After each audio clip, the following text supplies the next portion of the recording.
Hi, welcome to the Brief Book Reviews channel, otherwise known as An Old Guy Reviews the Book That He's Read This Week. So what's the old guy read this week? Well, the book I've read this week is this one.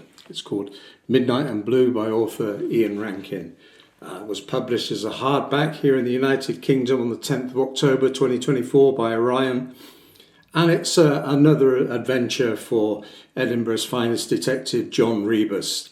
It's the 25th Rebus book, so Rebus fans will be pleased to see another outing for Rebus, although this one is in a slightly different environment than previous books.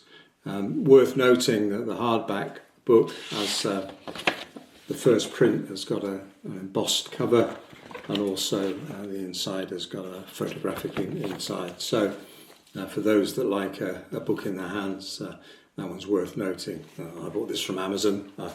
I'm sure other booksellers have the same offer. Okay, what's this all about? Well, John Rebus has spent his life as a detective putting Edinburgh's criminals behind bars. Now he's joined them. Rebus starts the book in prison. He's in HMP Edinburgh. He's in there for attempted murder, which carries a mandatory life sentence. He was involved with a master criminal called Gerald Cafferty, Big Ger.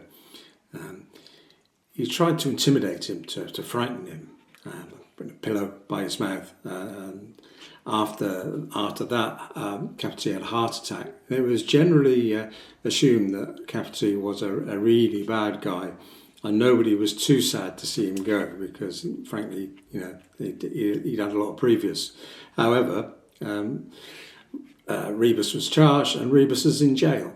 Now, Rebus's lawyers have said, we're working on this, we'll try and get you out. But as with all things with lawyers, nothing happens quickly. So, book kicks off. Rebus is in the canteen. Everybody in the prison appears to have a bit of a nickname. He's sat there eating with a guy called Ratty, another guy called the Wizard.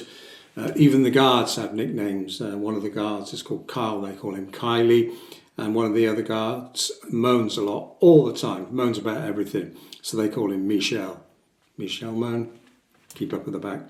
So that's the environment. The environment is a fairly hostile environment, and clearly Rebus, as an ex-police officer, is not one of the most popular people in there. So he needs to keep his eye out. He starts off his incarceration in a single cell, and he's kept apart. And the book kicks off with him on a little trip to the governor's office. And the governor says, look, we want to put you in general population. There are 4 halls. Want to put you in one of the halls. I've been given a guarantee by one of the bad guys, a guy called Darryl Christie, that basically runs the joint in that particular hall, that he will ensure that you're protected, you will be all right. So Rebus grudgingly agrees to that, and off he goes. Not soon after that meeting with the governor, there's a bit of a problem. One of the prisoners in the halls that he's moved to is murdered in his cell. It's well and truly a locked door mystery. There are 2 people in a locked cell. One on the bottom bunk is murdered with a throat cut. One on the top bunk is drugged up to the eyeballs, and he's got a massive gash on his forehead.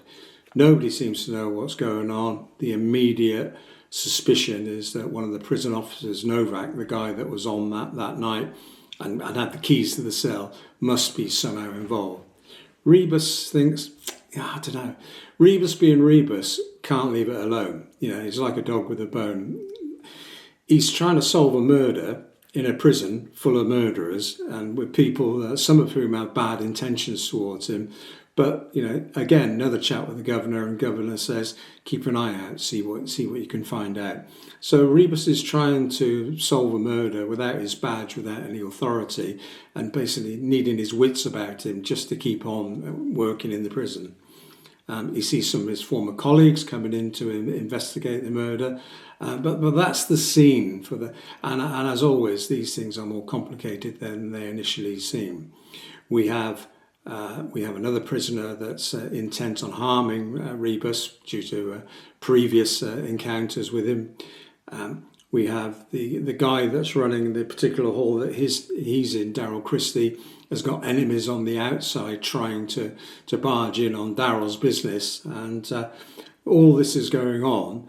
Meanwhile, on the outside, one of Rebus's old colleagues, Siobhan, calls her Shiv, Siobhan Clark, is investigating a missing person case, a 15-year-old girl that's gone missing.